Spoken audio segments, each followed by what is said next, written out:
കണ്ണൂരിൽ റോഡ് തടസ്സപ്പെടുത്തി CPIM സമരം. കേന്ദ്ര അവഗണനയ്ക്കെതിരായ ഹെഡ് പോസ്റ്റ് ഓഫീസ് ഉപരോധത്തിനായാണ് ഗതാഗതം തടഞ്ഞത്. സജോ ദേവസ്യ വിശദാംശങ്ങളുമായി. സജോ, കോടതിയുടെയൊക്കെ ഇടപെടൽ ഇത്തരം പല കാര്യങ്ങളിലൊക്കെ ഉണ്ടായിട്ടുള്ള സമയത്താണ് കണ്ണൂരിൽ ഇങ്ങനെ ഒരു സമരം.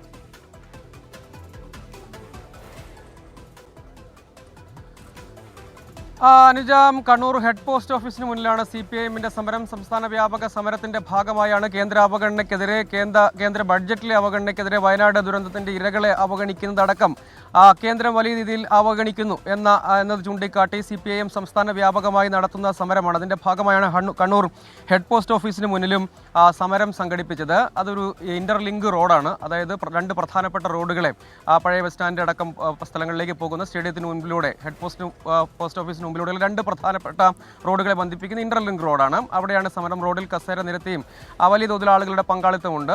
സ്വാഭാവികമായും അവിടെ ആ നിലയ്ക്കാണ് ഗതാഗതം തടസ്സപ്പെടുന്ന നില വന്നത്. നേരത്തെ തന്നെ തിരുവനന്തപുരത്തടക്കം നടന്ന സമരങ്ങളുടെ കാര്യത്തിൽ നേരത്തെ കോടതി ഉത്തരവ്, അതിന് പിന്നാലെ വന്ന വിഷയത്തിലെ ഇടപെടൽ ഒക്കെ നമ്മൾ കണ്ടതാണ്. ആ വിഷയത്തിൽ CPIMന്റെ കണ്ണൂർ ജില്ലാ സെക്രട്ടറി MV ജയരാജൻ പ്രതികരിക്കുകയും ചെയ്തു. MV ജയരാജൻ പ്രസംഗത്തിൽ പറഞ്ഞത് ഇതൊക്കെ മുൻപ് താൻ ഇത്തരം വിഷയങ്ങളിൽ നടത്തിയ പ്രതികരണം ഒക്കെ ചൂണ്ടിക്കാണിക്കുകയും അത് വലിയ വാർത്തയാക്കുകയും പിന്നീട് ആ വിഷയത്തിൽ തനിക്ക് ജയിലിൽ പോകേണ്ടിയും വന്നതാണ്. ഇനി ഒരിക്കൽ കൂടി ഈ ചൂടുകാലത്ത് ജയിലിൽ പോകുന്നതിന് മടിയൊന്നുമില്ല, അതിന് തയ്യാറാണ് എന്ന് അദ്ദേഹം പറയുന്നു. പൗരസ്വാതന്ത്ര്യത്തെയോ വഴി നടക്കാനുള്ള അവകാശത്തെയോ ഒന്നും നിരാകരിച്ചിട്ടില്ല. വാഹനങ്ങൾക്ക് വഴിതിരിഞ്ഞു പോകാൻ വേറെ സ്ഥലമുണ്ട്, അത് ക്രമീകരിച്ചിട്ടുണ്ട് ട്രാഫിക് പോലീസ് എന്ന് അദ്ദേഹം പറയുന്നു. യാത്രാമാർഗ്ഗങ്ങൾ വേറെയുണ്ട്, പക്ഷേ ഹെഡ് പോസ്റ്റ് ഓഫീസ് വേറെയില്ല. സമരം ചെയ്യാൻ, സംഘടിക്കാനൊക്കെ ഉള്ളത് മൗലിക അവകാശമാണ്. അതുകൊണ്ട് പൗരസ്വാതന്ത്ര്യത്തെ ഒന്നും നിരാകരിക്കുന്നില്ല.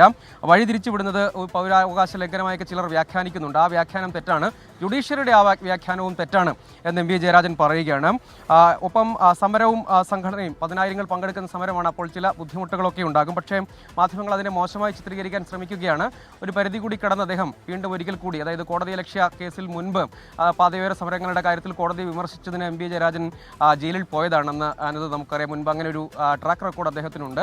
അതേ കാര്യം ഓർമ്മിപ്പിച്ചുകൊണ്ടാണ് അദ്ദേഹം പറഞ്ഞത് വീണ്ടും ജയിലിൽ പോകുന്നതിന് മടിയില്ല, ജനങ്ങളുടെ അവകാശത്തിന് വേണ്ടിയാണ് സമരം ചെയ്യുന്നത്, ആ അവകാശങ്ങൾ അനുവദിച്ച് കിട്ടുക വരെ സമരമല്ലാതെ മറ്റു മാർഗമില്ല. പരോക്ഷമായി ജുഡീഷ്യറിയും അദ്ദേഹം കുറ്റപ്പെടുത്തുന്നുണ്ട്. അപ്പം ഈ വിഷയത്തിൽ ഇത്തരം സമരങ്ങൾ നടത്താതെ മറ്റു മാർഗങ്ങളില്ല. കേന്ദ്ര അവഗണനയ്ക്കെതിരെ അതിജീവനത്തിന് വേണ്ടി കേരളം നടത്തുന്ന സമരത്തിന്റെ ഭാഗമാണ്. അതുകൊണ്ട് അല്പം ബുദ്ധിമുട്ടുകളൊക്കെ ഉണ്ടാക്കും, പക്ഷേ അതിന് തെറ്റായി വ്യാഖ്യാനിക്കേണ്ടതില്ല എന്ന് വിശദീകരിക്കാനാണ് MV ജയരാജൻ ശ്രമിച്ചത്. സമരം ഇപ്പോഴും തുടരുന്നുണ്ട്. ആ പാത വഴിയുള്ള ഗതാഗതം ഏതായാലും ഇപ്പോൾ പൂർണ്ണമായും തടസ്സപ്പെട്ടിട്ടുണ്ട്. അതേസമയം മറ്റു വഴികളിലൂടെ പോകാനുള്ള മാർഗ്ഗം ഉണ്ടെങ്കിൽ കൂടിയും അതൊരു പ്രധാനപ്പെട്ട ഇന്റർലിങ്ക് റോഡാണ്. അവിടെ പന്തലിട്ടിട്ടുണ്ട്. പന്തൽ ഫുട്പാത്തിനോടും കടകളോടും ചേർന്ന ഭാഗത്താണ്.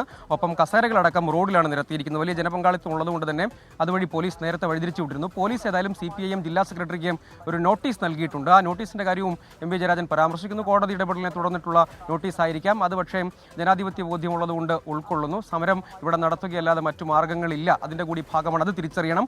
ജനങ്ങൾക്ക് വേണ്ടിയുള്ള സമരമാണ്, പൗരാവകാശ ലംഘനം അക്കാര്യത്തിലില്ല എന്ന് വിശദീകരിക്കാനാണ് CPIM ശ്രമിക്കുന്നത്. സമരം തുടരുകയുമാണ്.